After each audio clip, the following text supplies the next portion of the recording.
आज है 3 जनवरी 1967 का प्रातः क्लास।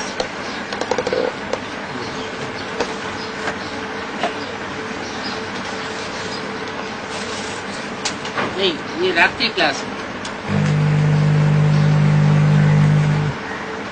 ये है अजब तमाशा।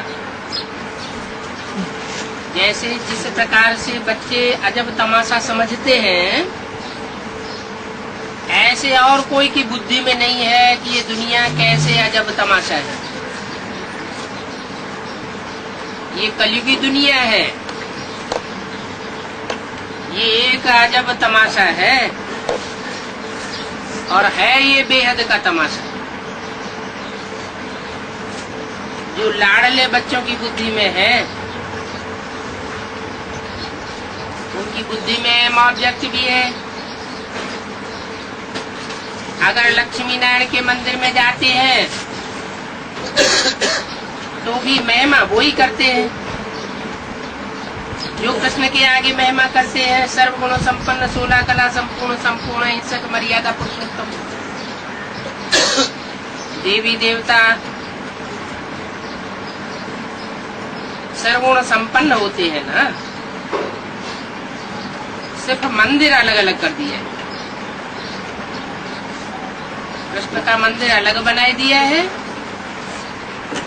और लक्ष्मी नारायण का मंदिर अलग बनाई दिया है। ये नहीं जानते राधा कृष्ण ही फिर लक्ष्मी नारायण बनते। कहते हैं कृष्ण द्वापर में और राम त्रेता में, और लक्ष्मी नारायण को सतयुग में दिखाते हैं।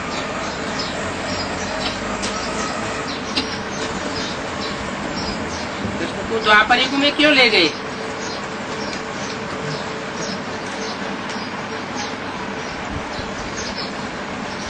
राम को त्रेता में ले गए और लक्ष्मी नारायण को सतयुग आदि में ले गए, क्योंकि कृष्ण द्वापर युगी शूटिंग के अंत में प्रत्यक्ष होता है। इसलिए कृष्ण को द्वापर में ले गए हैं। द्वापर के अंत में ही महाभारत युद्ध की थी। सीन दिखाई जाती है। और लक्ष्मी नारायण को सतयुग में इसलिए ले गए हैं कि सतयुग 16 कला संपूर्ण होता है, वहां दुर्गुण कोई भी नहीं होता। लक्ष्मी नारायण के गुण ही गुण दिखाते हैं, अवगुण कोई भी नहीं दिखाते। ये दुनिया वाले तो कुछ भी समझने का ख्याल नहीं करते। उनकी बुद्धि में ये नहीं आता है कि ये कब आए थे, फिर कहाँ गए, क्या इन्होंने कोई से राज्य हराया। तो ये तमाशा तुम बच्चों की बुद्धि में अच्छी रीति बैठा है। इसको कुदरत नहीं कहेंगे, ये तमाशा है। कुदरत ये है कि इतनी छोटी सी स्टार आत्मा में कितना ऊंचा पार्ट भरा हुआ है, और खेल ये है अजब। तो बुद्धि में आना चाहिए ना कि हम ये नाटक करते हैं, परंतु उनके आत्मजंत को जानते नहीं है। सिर्फ नाटक कह देने से फायदा नहीं होता है।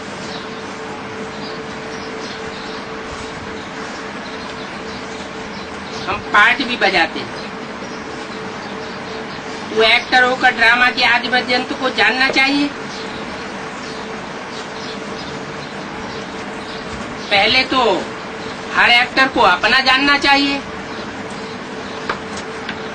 कि हमारी आत्मा का आदि क्या है, आदि स्वरूप क्या है, मध्य स्वरूप क्या है, और अंत में हमारा क्या असर होता है,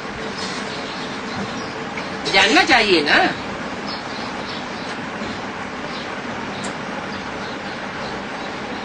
परंतु क्यों नहीं जानते?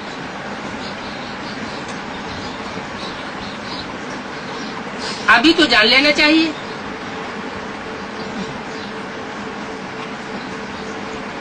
अभी तो रास्ता दिखाने वाला आया हुआ है।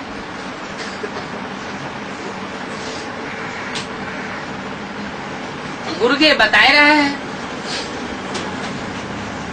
कि ऐसे ऐसे मंथन चलावेंगे, ऐसे ऐसे पुरुषार्थ करेंगे, ऐसे ऐसे चिंतन चलावेंगे तो तुम्हारी बुद्धि में अपना पार्ट आ जाएगा। पहले तो अपने बाप का पार्ट आ गया।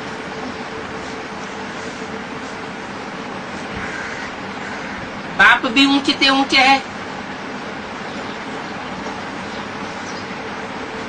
और नीचे नीचे भी बाप है, तो नंबरवार ऊंचे बाप भी है। जिनको अपने ऊंचे बाप का पता चलेगा तो अपनी ऊंचाई का भी पता चलेगा, क्योंकि ये बेहद का ड्रामा है। क्रिश्चियन लोग ये थोड़ा ही जानते होंगे कि क्राइस्ट अब कितने दिनों के बाद आवेगा। तुम तो जानते हो, तुम बच्चों को सब मालूम है।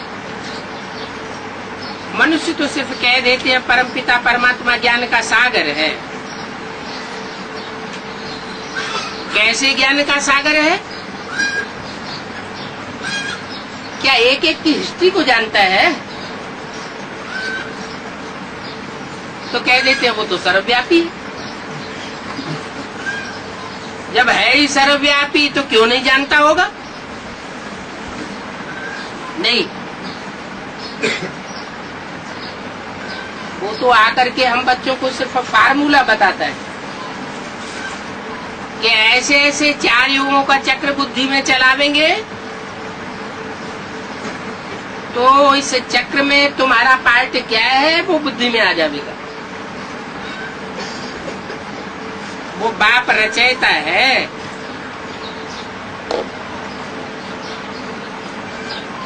कौन सा बाप रचयिता है? सुप्रीम सोल बाप रचयिता है, या सुप्रीम सोल जिस साकार तन में आता है उसमें पार्ट बजाकर रचयिता है? सुप्रीम सोल तो सदाशिव है, अविनाशी है, अविनाशी आत्माएं भी है। तो आत्माएं कोई रची नहीं जाती है। रचना उस चीज की होती है जो पहले नहीं होती है। आत्माएं तो है ही है,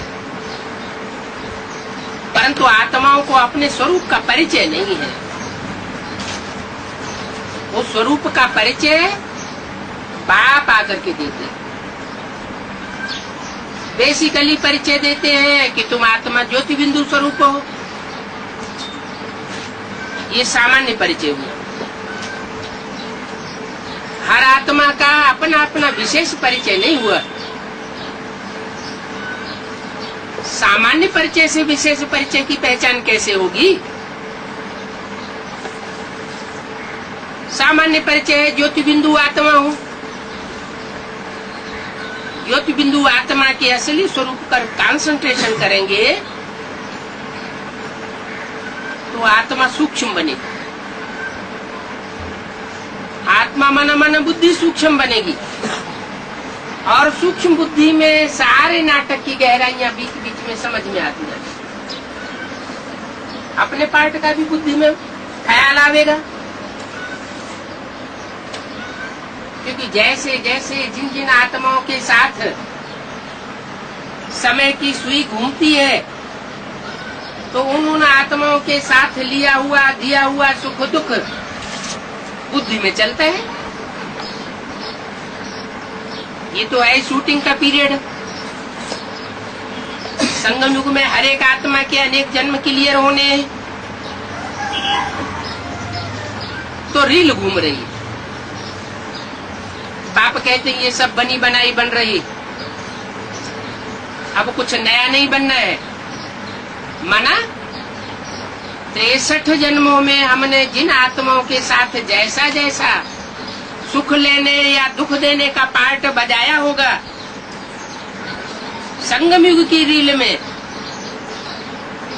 वही सुख और दुख देने या लेने का पार्ट हम फिर से रिपीट करते हैं। वहां 63 जन्म में था ब्रॉड डामा,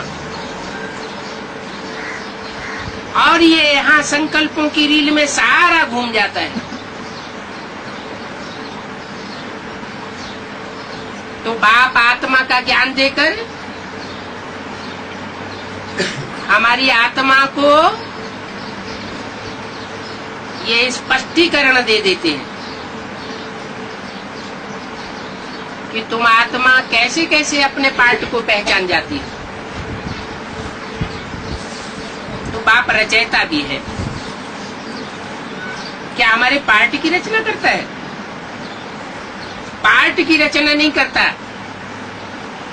लेकिन वो तौर तरीके हमारी बुद्धि में भर देता है जिससे हम अपने पार्ट को पहचान सके। फिर पालना भी कराते हैं, विनाश भी कराते हैं। तो तुम सब जानते हो, भिन्न भिन्न सेंटर पर जो भी सभी ब्रह्मा कुमार कुमारियां हैं, ब्राह्मण ब्राह्मणियां हैं, उन सबको हर एक को हक है बाप को पत्र लिखने का।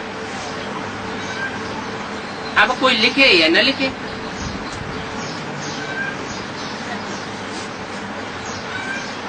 जिसका पूर्व जन्मों में कनेक्शन रहा होगा वो लिखे बगैर रह न सके, जिनका नहीं रहा होगा तो क्यों लिखेंगे? कृष्ण जैसे है, पत्र का जवाब नहीं आया तो बुद्धि में आना चाहिए कि हमने मुरली पर ध्यान नहीं दिया। बाप तो रोज पत्र भेजते रहते हैं, रोज की हर मुरली को ध्यान में पढ़ने से पता लगेगा कि हमारे प्रश्न का जवाब जरूर मिल जाता है। तो हक तो सबको है पत्र लिखने का। बाबा तो कहते हैं बच्चे सब एक जैसे नहीं है, नंबरवार है। कोई पत्र लिखते हैं, कोई नहीं लिखते हैं। कोई एक दो बारी पत्र लिखेंगे, पत्र का जवाब नहीं मिला तो ठंडे हो जाएंगे। कहते हैं हमारा तो कोई कनेक्शन बाप से नहीं, दूसरी आत्माओं से पत्र लिखने का कनेक्शन है, हमारा नहीं। थक जाते। वास्तव में हर एक को अपना अपना समाचार देना चाहिए। ये क्या बात हुई? हजारों से उठ करके लाखों की तादाद में बच्चे पहुंच जाएंगे, एक एक के लेटर का बाबा अलग अलग जवाब देंगे क्या है? लेकिन जवाब मिलता है जरूर। जो भी रोज की मुरली है, अगर उसको हम ध्यान से पढ़ें और अपने प्रश्न का जवाब लेवे तो जरूर रोज का रोज जवाब मिलता है। कोई सेंटर्स में ब्राह्मणी ऐसी है कि डेड हेड है। वो कहती है कि हमारे हुक्म के बगैर तुम पत्र मत भेजा करो।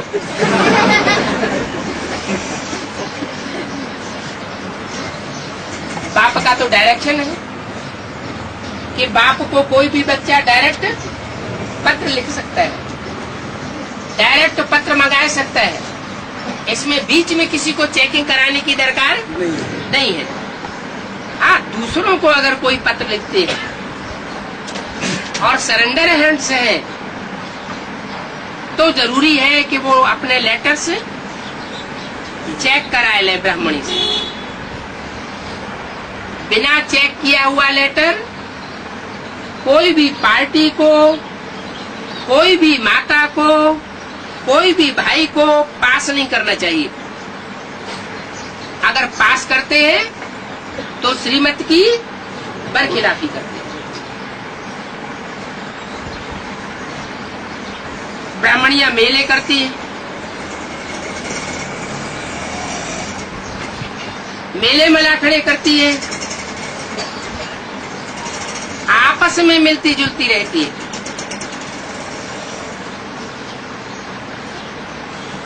बाप कहते हैं ये सब मेले मैले बनाने वाले हैं। संगम युग में जो बाप साकार में आकर के मिलता है उससे तुम स्वच्छ बनते हो। उन मेलों में मैले बनते हैं, फिर छिपाना चाहते हैं। जो मैलापन आया उस मैलेपन का पूरा पोता मेल नहीं देती। बच्चे अपनी खुश खैरियत का समाचार लिखते रहे। कई ब्राह्मणियां अपने को मुमिया मिट्ठू समझती है। ये नहीं समझती कि हम भूले करते हैं। हमसे भी भूलें होती है। पोलाइट होकर के नहीं चलती तो जिज्ञासु रूठ जाते हैं। रूठना चाहिए क्यों? ब्राह्मणी पोलाइट होके नहीं चलती है, स्ट्रिक्ट रहती है, तो रूठना नहीं चाहिए है? बाप को बताना चाहिए। हाँ, बाप पोलाइट है, वो सामने तो नहीं रहता, ब्राह्मणी सामने रहती है।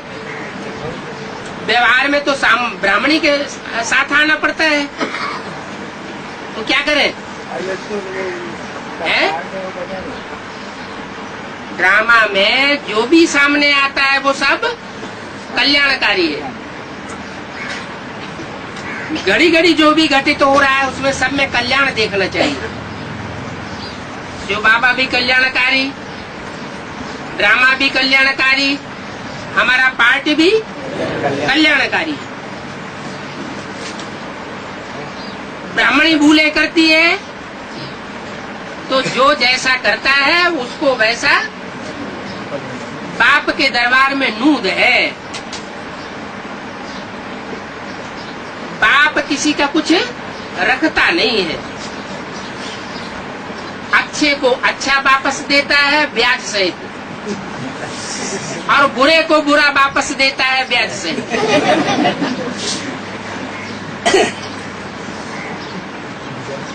जिज्ञासु रूठ जाते हैं, आना छोड़ देते हैं।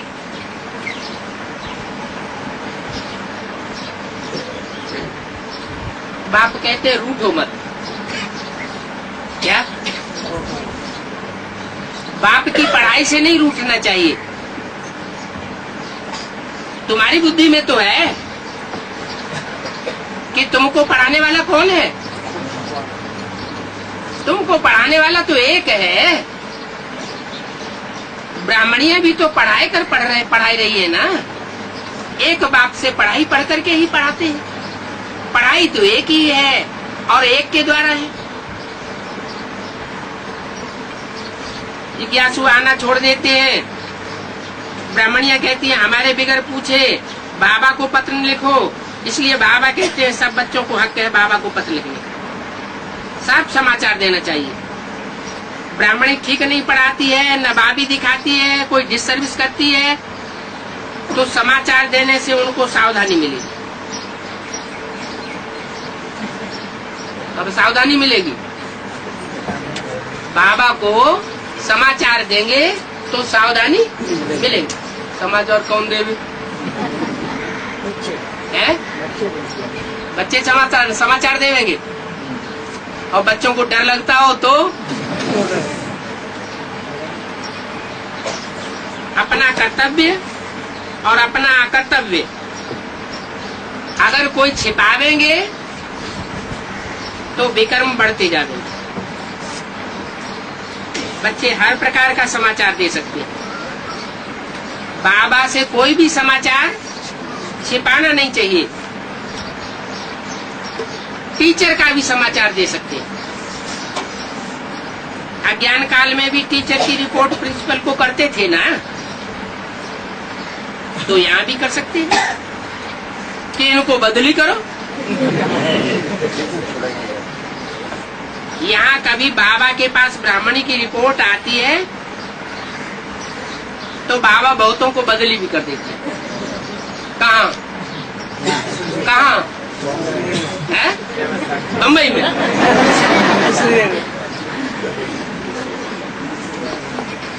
या तो फिर यहाँ मंगा लेते हैं, बिठाई देते हैं। यहाँ आकर के क्या नुकसान करेंगे? तो सब बच्चे समाचार तो दे सकते हैं, कोई भी समाचार हो बाबा के पास भेज सकते हैं। कोई में खामी हो, अगर कोई महारानी बन करके बैठ जाए, खटिया पर बैठे बैठाए चाय मंगवाए, तो उसकी रिपोर्ट करनी चाहिए, माना? यहाँ तो सब सेवाधारी है, यहाँ कोई को राजाई नहीं मिली है। ब्राह्मणों की राजाई नहीं होती, ब्राह्मण होते हैं सेवाधारी। बाप खुद क्या कहते हैं? बच्चे, I am your most evident servant.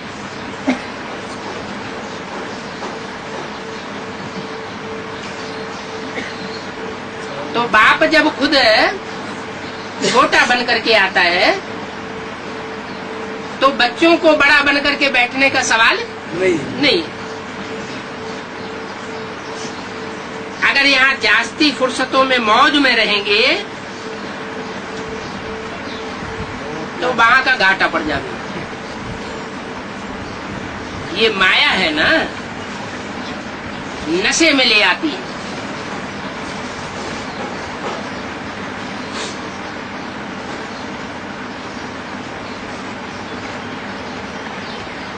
सब बच्चों को हक है समाचार देने का। सेंटर चलाने वाली ब्राह्मणी से कई बच्चे भी होशियार हो जाते हैं।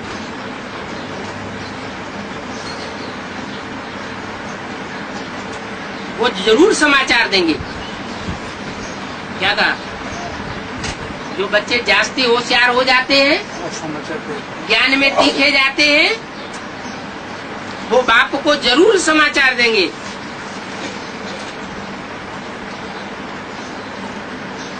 अगर समाचार नहीं देते हैं तो फिर हिल पड़ेंगे,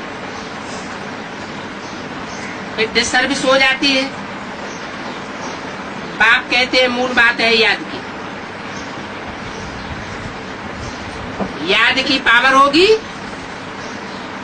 तो सब सहज सहज चलता जाएगा। समझाने में भी नशा चढ़ जाता है। हर हठ योगियों को राजयोग का बिल्कुल पता नहीं है। क्या बात हुई? अभी अभी ब्राह्मणी की बात कर रहे थे और अभी अभी हठ योगियों की बात करने लगे। क्यों? ब्राह्मणी अपनी हट पर अड़ जाती है अपनी बात मनवाने के लिए। अच्छा, हठ योगियों को राजयोग का बिल्कुल पता नहीं है। गीता का भगवान कौन था? ये ब्राह्मणी से बात करते करते गीता के भगवान के ऊपर कहाँ पहुंच गए? गीता के भगवान से इस बात का क्या कनेक्शन है? अरे बड़ी से बड़ी ब्राह्मणी कौन है? जगह बड़ी से बड़ी ब्राह्मणी है ब्रह्मा। ब्रह्मा ब्रह्मा एक का नाम नहीं होता है, ब्रह्मा नाम बहुतों के होते हैं। ब्रह्मा के 4 मुख दिखाए जाते हैं, ब्रह्मा के 5 मुख भी दिखाए जाते हैं।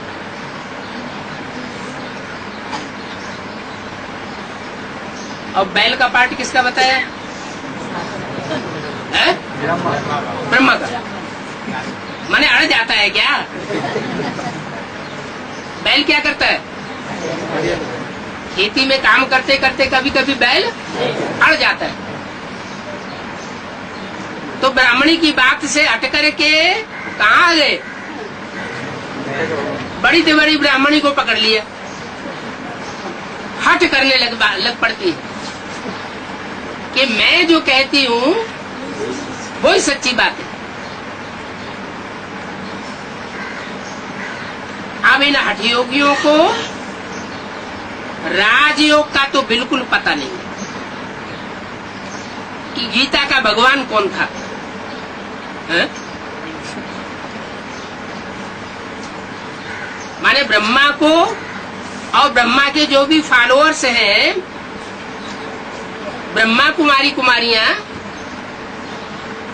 उनको बिल्कुल पता नहीं है कि गीता का भगवान कौन था। क्या समझती है ब्रह्मा कुमारियां? हैं? वो समझती है कि दादा लेखराज ब्रह्मा उर्फ कृष्ण की सोल ही गीता का साकार भगवान है। जब ब्रह्मा ही गीता का साकार भगवान है तो ओरिजिनल ब्रह्मा कौन?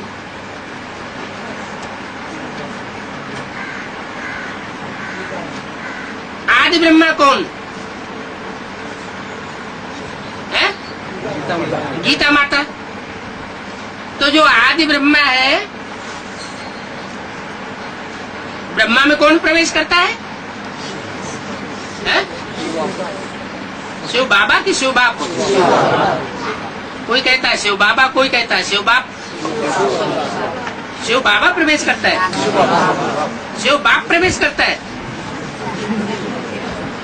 तो सर्वव्यापी हो गया क्या?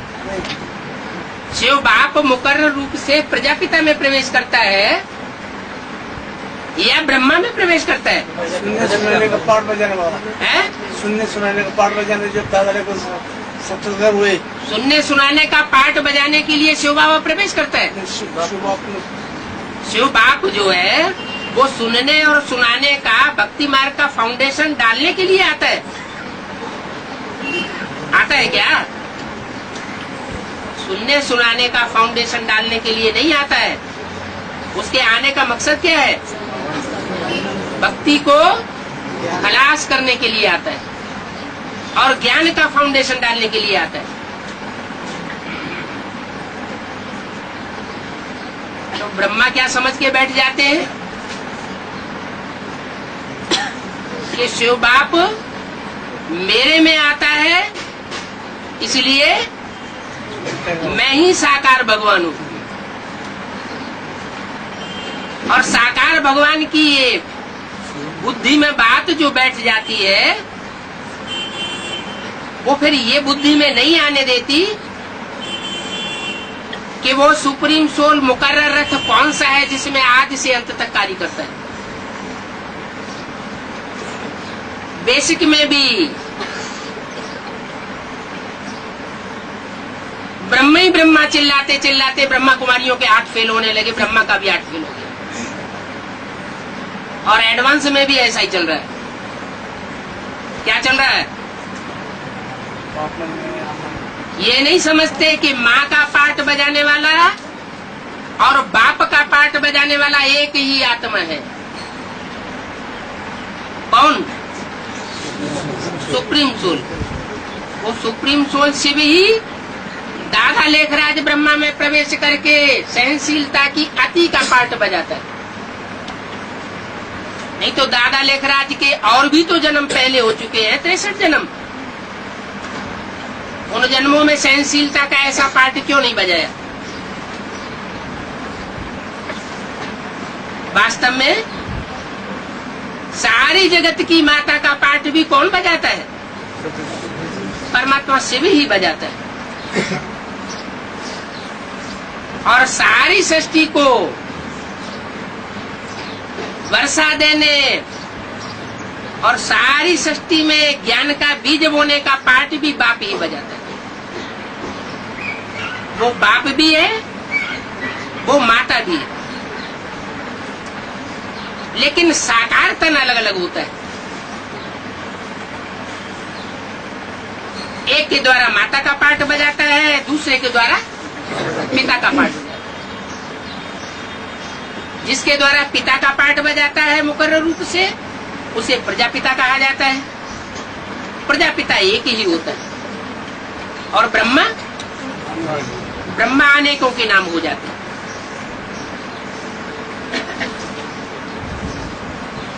तो बेसिक नॉलेज हो चाहे एडवांस नॉलेज हो, उसमें बुद्धि में ये बात रहनी चाहिए कि वो सुप्रीम सोल बाप ही सर्वे सर्व है। वही माँ के रूप में है, वही बाप के रूप में है, वही टीचर के रूप में है, और सदगुरु के रूप में भी वही पार्ट बजाता है। अंतर सिर्फ इतना है कि माँ के रूप में अलग चोले से पार्ट बजाता है, और बाप टीचर सदगुरु के रूप में एक ही चोले से पार्ट बजाता है। जिस एक चोले से वो मुकर्रर रूप से बाप टीचर सदगुरु का पार्ट बजाता है, वो बाप ज्ञान का बीज बोने वाला भी है, और अंत में बच्चों को मुक्ति, जीवन मुक्ति का वर्षा देने वाला भी है।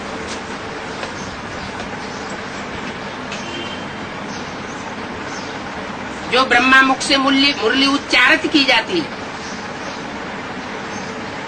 जो सामान्य रूप से एक गीत बन करके, कविता बन करके बच्चों के सामने आता है,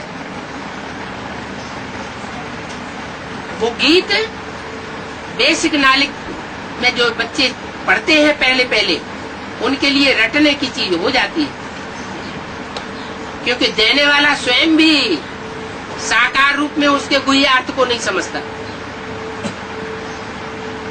ब्रह्मा की बुद्धि में ही जब वो बात नहीं आती है गहराई की, तो ब्रह्मा के जो बच्चे हैं उनकी भी बुद्धि में वो बात नहीं आ सकती। लेकिन माँ होती है और बच्चे बच्चे होते हैं। बच्चों में कोई छोटे बच्चे होते हैं, कोई बड़े बच्चे होते हैं। बड़ों बच्चों में भी जो बड़े से बड़ा एल्डर ब्रदर होता है, वो ज्यादा से ज्यादा प्योरिटी की पावर से पैदा होता है। बुद्धिमान बाप का बुद्धिमान बच्चा होने के कारण, पहलौटी का बच्चा होने के कारण बाप के पूरे वर्षे का वो हकदार बनता है। इसलिए बड़े बच्चे को बाप समान कहा जाता है। उस बाप समान बच्चे में सहनशीलता की इंतहा का पाठ बजाने वाली कृष्ण की सोल, दादा लेखराज, वो भी प्रवेश करता है। तो एक ही रूप में बाप भी है और उसी रूप में दादा की सोल भी प्रवेश है। बाप सुप्रीम सोल बाप भी है और मनुष्य सृष्टि का पिता प्रजापिता भी है। दोनों वेद के बाप एक ही रूप में। और जो मनुष्य सृष्टि का पिता है, उससे पैदा होने वाला साकार सृष्टि में जो कृष्ण बच्चा बनता है, माना दादा का पार्ट बजाने वाली आत्मा, वो भी उसमें मौजूद है। ये लोगों की कहने की भाषा में आता है, आज भी ज्यादा दादागिरी दिखाता है। तो वो ब्रह्मा की सोल जो बड़े के बच्चे के रूप में इस सृष्टि पर पहले आती है, वो सभी मनुष्य आत्माओं के लिए जैसे दादा हो जाती है। तो एक ही रूप में बाप भी है और दादा भी है। बाप दादा कंबाइंड हो जाते हैं। उन कंबाइंड स्वरूप को ही भक्ति मार्ग में अर्धनारीश्वर के रूप में बताई दिया। कैसे? वो आधा रूप माता का भी उसमें है और आधा रूप पिता का भी है। उसमें आधा रूप पिता का है शंकर के रूप में, और आधा रूप माता का है ब्रह्मा के रूप में। उनको कहते हैं जगतम पितरम वंदे। माता भी है तो पिता भी है। तो शास्त्रों में कह दिया तुमेव माता च पिता त्वमेव। त्वम माने तू ही माता है तू ही पिता है। तो एक हुआ या दो हुए? एक सुप्रीम सोल की स्थिति है, कंबाइंड रूप के बारे में ये बात कही गई है कि वो बाप भी है और माता भी। माता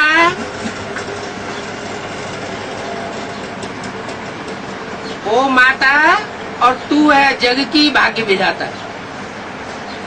बाप को क्यों नहीं छोड़ दिया? बाप जग का भाग्य विधाता नहीं है? कहा तो जाता है भाग्य विधाता,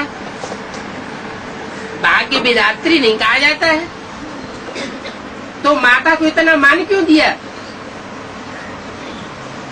है? इसलिए मान दिया कि जो भी पुरुष चोले हैं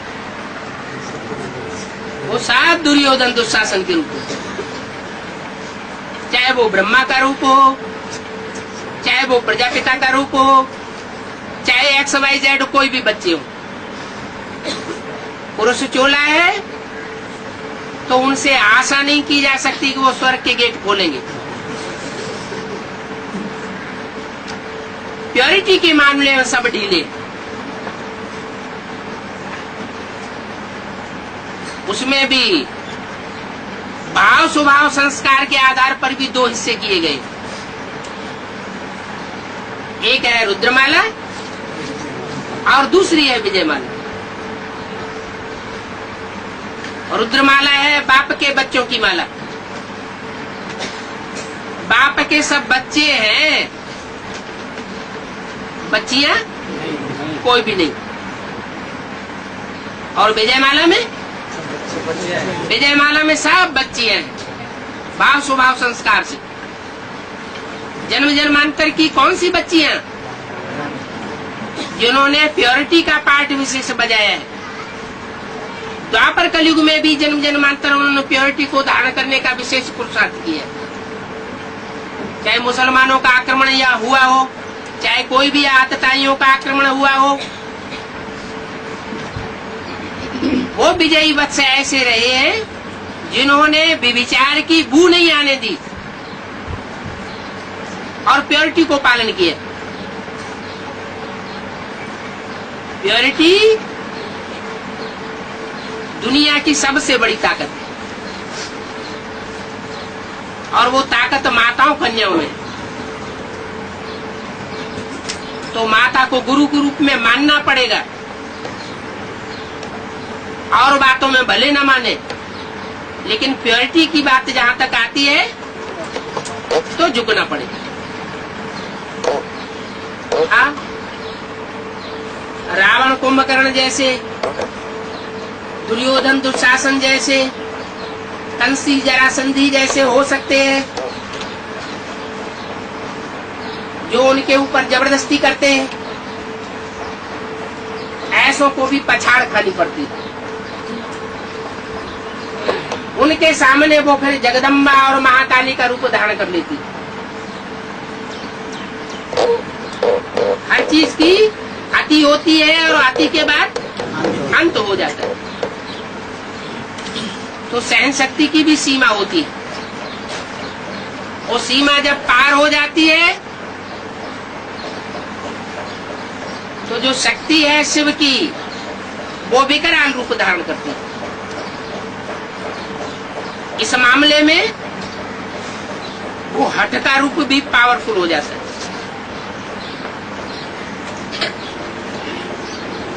हठ योगी कौन है और राजयोगी कौन है? ज्यादा तकलीफ किसको होती है पुरुषार्थ करने में?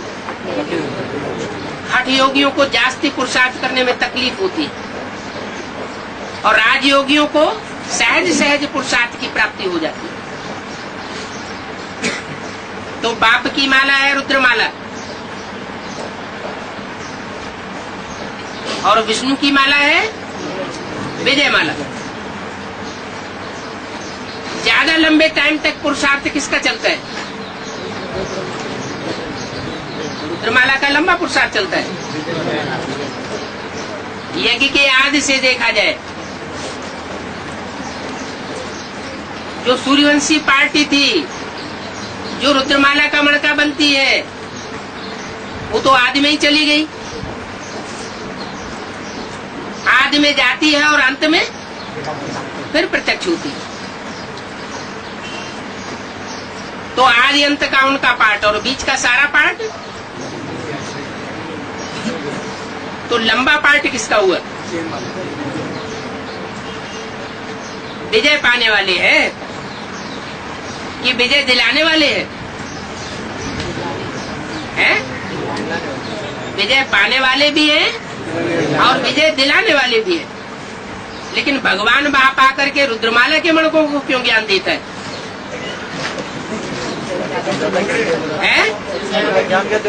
उनको ज्ञान इसलिए देता है कि पतितों को ही आकर के पावन बनाना।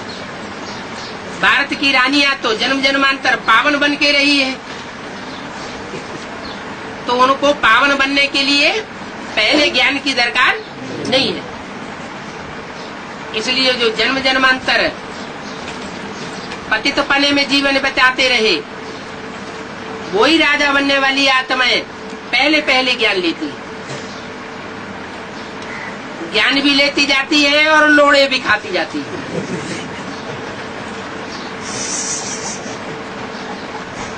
अप और डाउन, ये अप और डाउन का खेल उनका चलता रहता है। फिर भी जिनकी बुद्धि में ज्ञान सही रीति से बैठता है, वो राजयोगी आराम से रहते हैं, आराम से पुरुषार्थ करते हैं। उनको हठयोगी बनने की दरकार नहीं है। और जो पूरी श्रीमत को फॉलो नहीं करते, कुछ न कुछ अपनी मनमत मिक्स करते हैं, या अपने से जिनको बड़ा समझते हैं उनकी मनुष्य मत मिक्स कर देते हैं, तो उनके लिए कठिन होता है। माना सूर्यवंशी बच्चों को छोड़ करके बाकी जितने भी हैं, चंद्रवंशी हो, चाहे इस्लाम वंशी हो, चाहे बौद्ध वंशी हो, उनसे प्रभावित होने वाली जो भी आत्माएं हैं, उनको हठयोग करना पड़ता है। अगर श्रीमत पर चलती रहे तो हठयोग का सवाल ही नहीं। श्रीमत पर न चल के अपनी मनमत मिक्स करती है या मनुष्य मत मिक्स करती है, तो तकलीफ महसूस होती है। बाप तो कहते हैं, बच्चे मैं तुम्हें सहज राजयोग सिखाने आया हूं, इसमें कठिनाई की कोई बात नहीं है। जैसे जैसे मैं चलाता हूं वैसे वैसे अगर चलते जाए तो ब्राह्मण जीवन जैसा ऊंचा जीवन देवताओं का भी नहीं होता। देवताएं फिर भी नीचे गिरते रहेंगे, जन्म जन्मांतर नीचे है, गिरती हुई कला में जावेंगे या उड़ती कला में जावेंगे, गिरती कला में जावेंगे। लेकिन तुम अगर सदा श्रीमत पर चलते रहो तो तुम सदैव उठती कला में जाओगे। उड़ती कला तेरे बाने सर्व का बना, ये है निशानी। क्या क्या निशानी बताई? जिनकी उड़ती कला होगी वो दूसरों का भला किए बगैर अपनी जिंदगी नहीं बिता सकते। तन की ताकत से, धन की ताकत से, मनसा की ताकत से, बुद्धि की ताकत से, संपर्कियों और संबंधियों की ताकत से, सब प्रकार की शक्तियां वो ईश्वरीय सेवा में लगावेंगे। जो बाप का धंधा सो बच्चों का। स्वार्थ किस में आता है? स्वार्थ रथ में आता है, या जो रथ को रथ ही नहीं समझता उसमें आता है। रथ अगर पूरा ही अर्पण कर दिया ईश्वरीय सेवा में, ईश्वर के लिए, तो स्वार्थ रहता ही नहीं। और जो रथ को पूरा अर्पण नहीं करते उनके जीवन में स्वार्थ आता है। स्वार्थ आता है तो दाग भी लग जाते हैं। आत्मा अभिमानी को कोई दाग नहीं लग सकता। आत्मा अगर अपने स्वरूप में स्थिर रहे तो वो आत्मा नहीं परमात्मा है। क्या? वो ज्ञान सूर्य का पाठ बजाने वाली है। आत्मिक स्थिति परमात्मा स्थिति के समान है। इसके लिए उन भक्तों ने कह दिया आत्मा सो परमात्मा। अब ऐसे नहीं है कि हर आत्मा सो परमात्मा हो जाती है, नहीं। ऐसा जो पुरुषार्थ करने वाली आत्मा है कि जैसा जैसा सुप्रीम सोल बाप चलाना चाहता है वैसे ही वैसे चलने वाली हो तो आत्मा सो परमात्मा जैसी स्टेज को प्राप्त कर सकती है। और बाप तो आता ही इसीलिए है, इसलिए आता है, बाप समान बनाने के लिए आता है। बाप है सुप्रीम सोल शिव, तो शिव आता है शिव स्वरूप बनाने के लिए। लेकिन नंबर वार है, एक टीचर के पढ़ाए हुए सब स्टूडेंट एक जैसे तो होते नहीं है। कोई स्टूडेंट होता है पूरे मार्क्स से पास होता है, जो पूरे मार्क्स से पास होता है उसी का नाम वाला होता है, बाकी तो नंबर वार। तो आत्मा सो परमात्मा जिसके लिए बोला गया है वो है शिव शंकर एक बनने वाला। जो शिव है वो ही शंकर। शिव और शंकर में भेद नहीं बताया। शास्त्रों में भी कहा है सगुण या गुण नहीं कछु भेदा, उभय हर भव संभव खेदा। साकार और निराकार में कोई भेद नहीं है। कब? साकार जब संपूर्ण बनता है तब। पुरुषार्थी जीवन की बात नहीं है। पुरुषार्थी जीवन में तो भेद रहता है। जमदे जामदे नहीं बनता,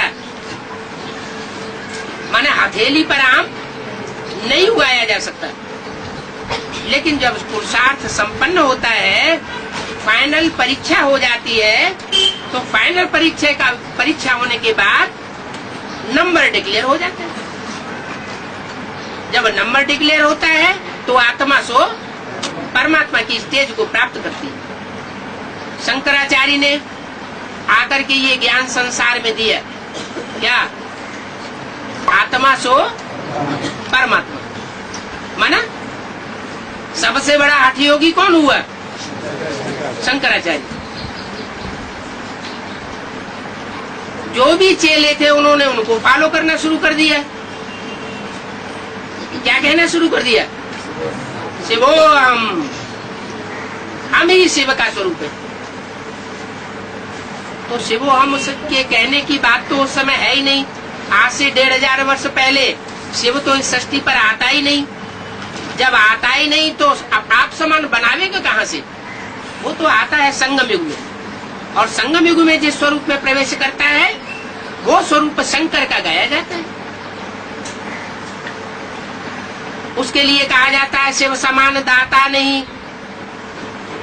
वो इस सृष्टि पर आकर के दाता बनता है। दाता और लेता। लेता कौन है? खींच खींच के सुख कौन लेते हैं? राक्षस। और लल्लो चप्पो करके सुख कौन लेते हैं? मनुष्य। मक्खनबाजी करके सुख ले लेते हैं। और जो देवताएं होते हैं इच्छा मात्रम अविद्या, वो लेने की इच्छा ही नहीं करते। इस विकारी दुनिया में, इस गिरती कला की दुनिया में, इस पतित सृष्टि में जो भी सुख है वो सब कागबिष्टा समान सुख है। लिया लिया न लिया बराबर हो जाता है। इसलिए उनकी बुद्धि में बैठा रहता है ये बात कि अब इस दुनिया के सुख लेने से कोई फायदा नहीं है। तो राजयोग का उन हठयोगियों को पता नहीं है। कौन कौन से धर्म की आत्माएं हठयोगी हुई हैं? सूर्यवंशियों को छोड़ करके बाकी सब हठयोगी हो। उनमें अव्वल नंबर हठयोगी कौन सा हुआ है? ब्रह्मा। और ब्रह्मा की जो बच्चियां हैं वो भी सब वो भी हठयोगी हुई। अभी अव्यक्तवाणी में क्या बोला? अव्यक्तवाणी में बोला जयंती बैकबोन है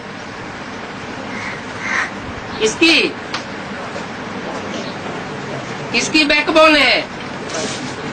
हैं? इशारा दिया है वैष्णवी देवी की बैकबोन है जयंती। जैसे बच्चों के लिए कहा बच्चों का बैकबोन है बाप दादा। से बैकबोन होती है ना, वो रीढ़ की हड्डी होती है। रीढ़ की हड्डी के बगैर शरीर नहीं साधा जा सकता। ऐसे ही वैष्णवी के लिए बोला कि उसकी बैकबोन है जयंती, माने उसके थ्रू उसको एडवांस नॉलेज मिलनी है। और एडवांस नॉलेज का प्रैक्टिकल स्वरूप वो धारण करती है। दो बातें होती हैं, एक होती है थ्योरी और एक होता है प्रैक्टिकल। ज्यादा मेहनत किसमें करनी पड़ती है? साल भर क्या पढ़ाया जाता है? थ्योरी पढ़ाई जाती है या प्रैक्टिकल कराया जाता है? थ्योरी पढ़ाई जाती है। थ्योरी के बगैर प्रैक्टिकल नहीं होता। बहुत से ऐसे इंजीनियर होते हैं थ्योरी पढ़ते ही नहीं और प्रैक्टिकल उन्हें सब कुछ मालूम होता है। लेकिन ऐसा एक भी नहीं होगा जो थ्योरी करने के बाद प्रैक्टिकल न करता हो। नहीं तो थ्योरी बेकार हो जाती है। प्रैक्टिकल और थ्योरी, विजयमाला है प्रैक्टिकल और रुद्रमाला है थ्योरी। क्यों? थ्योरी की जननी कौन है? वैष्णवी देवी। वह नहीं, थ्योरी की जननी है जगदम्बा और प्रैक्टिकल की जननी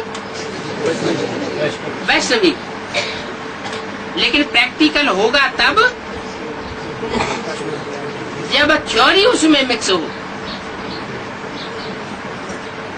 बेसिक नॉलेज में प्रैक्टिकल है और रुद्रमाला में प्रैक्टिकल नहीं है, इसलिए उसको राम की सेना कहा है। सेना किसकी है? राम की सेना। राम की सेना माने कौन सी सेना? बंदर सेना। बंदर क्या प्रैक्टिकल करेंगे? तो प्रैक्टिकल एक है लंगड़ा और एक है अंधा,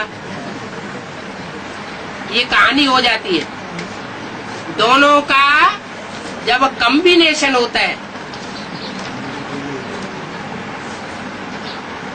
तो कौन नीचे होता है और कौन ऊपर होता है? विषय वैतरणी क्रॉस करने के लिए ऊपर कौन बैठता है और नीचे कौन होता है? लंगड़ा ऊपर बैठ जाता है और अंधा उसकी सवारी बन जाता है। तो बताया बैकबोन कौन बना है? थ्योरी की जननी। कब बनी जननी? वो थ्योरी की जननी कब बनी थी? यज्ञ के आदि में। यज्ञ के आदि में उसने हिम्मत की थी प्रजापिता को ब्रह्मा बाबा के साक्षात्कार सुनाने की हिम्मत की थी। ब्रह्मा बाबा वो हिम्मत नहीं कर सके, लेकिन उस माता ने हिम्मत की, सारे साक्षात्कारों को सुनाया और फिर सुना, तो फाउंडेशन पड़ा ज्ञान का। और प्रजापिता के मुख से निकला वो ज्ञान का बीज। तो हठ योगियों में और राजयोगियों में अंतर पड़ जाता है। क्या अंतर पड़ जाता है? हठ योगी किसको फॉलो करते हैं?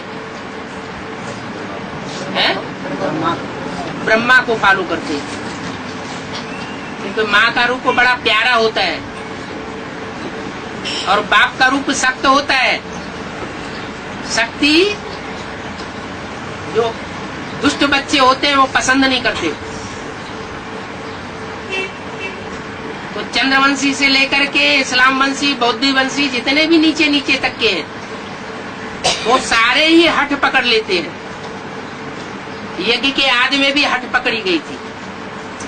क्या क्या हठ पकड़ी गई थी? जिसको अव्यक्तवाणी में अभी बोला है कई साल से, ये पांडवों का किला ऐसा बन जाएगा इसमें एक भी असुर प्रवेश नहीं कर सकेगा, एक भी विकारी पांव नहीं रख सकेगा। और ये झगड़ा था शुरुआत का। वो सूर्यवंशी आत्माएं नहीं चाहती थी। क्या नहीं चाहती थी? कि विचार फैलाने वाली कोई भी आत्मा यज्ञ में प्रवेश करके अंदर बैठे। और वो हट पकड़ गए, बच्चे भी हट पकड़ गए तो माँ भी हट पकड़ गई और यज्ञ में विघ्न पड़ गया। अभी अंत में भी ऐसे ही है।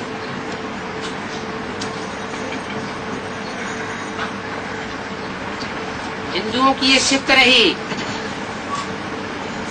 हिस्ट्री में कि जो आत्माएं एक बार दूसरे धर्म में कन्वर्ट हो गई, उन आत्माओं को कभी भी वापस नहीं लिया, क्योंकि अगर उनको वापस लेते तो खून खराब हो जाता। परिवार का खून मेंटेन करने के लिए ये जरूरी था। लेकिन आर्य समाज, उनके गुरु महर्षि दयानंद जब से आए तब से वो नियम टूट गए। जितनी भी दूसरे धर्मों में कन्वर्ट होने वाली आत्माएं थी, जन्म जन्मांतर कन्वर्ट होती रही, धक्के खाती रही, कमजोर होती रही, वही कमजोर आत्माएं फिर से आकर के भारत में आकर के हिंदू बन गई और उनका राज्य फैल गया सारे भारत में, जिसे कहा गया कौरव राज्य। कमजोरी के कारण कौओं की तरह शोरगुल बहुत करते हैं, लेकिन खाते फिर भी गंद है। तो ऐसी गंदी आत्माओं को पाठ पढ़ाने के लिए, जो कि जन्म जन्मांतर से कन्वर्ट होती आई है, परमात्मा शिव को आना पड़ता है। जो ज्यादा से ज्यादा नीचे गिरा हुआ होता है वो उठेगा तो सारे ही उठ जाते हैं।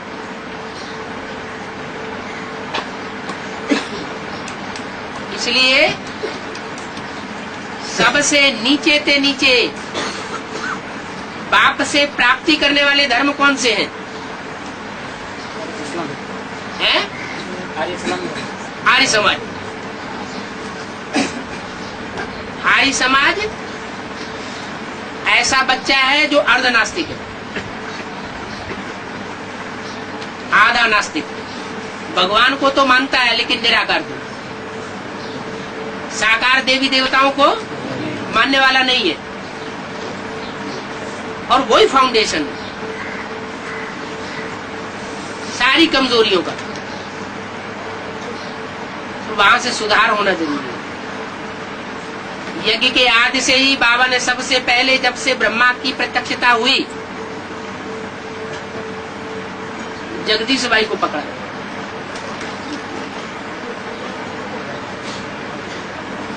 जगदीश भाई आर्य समाजी थे और जितना भी ज्ञान का अहंकार था वो सारा उनके ऊपर डाल दिया। यज्ञ में वो बड़े समझे जाने लगे कि बहुत बड़ी विद्वान है, हैं? वो विद्वान समझे जाने लगे और ब्रह्मा बाबा की वाणी का उतना महत्व नहीं रहा जितना उनकी किताबों का महत्व हो गया। बाबा कहते ये सब आडंबर हो जाता है, ढेर की ढेर किताबें छपाना, ढेर के ढेर चित्र छपाना, ईश्वरीय ज्ञान में सहयोग की जरूरत नहीं है। बहुत सहज सा ज्ञान दिया है, 4 चित्रों में सारा ज्ञान समाया हुआ है। तो ढेर के ढेर दरकार है, वो विस्तार में जाने की क्या जरूरत है? फिर भी विस्तार में जाते हैं, विस्तार में जाते हैं। जैसे मकड़ी अपना जाला फैलाती है, विस्तार में फैलाती है, फिर उसी में फंस जाती है। तो ऐसे ही ये मनुष्य सृष्टि का हाल है, सब फंसे हुए हैं, कोई को रास्ता नहीं मिल रहा है। बाप आकर बताते हैं एक है साधे सब सदे और सब साधे सब जाए। एक बाप को अगर बुद्धि में पकड़ लिया तो और कोई भी दूसरे का सहारा लेने की दरकार नहीं है। एक सदगुरु तारे, अनेक मनुष्य गुरु बोरे। ओम शांति।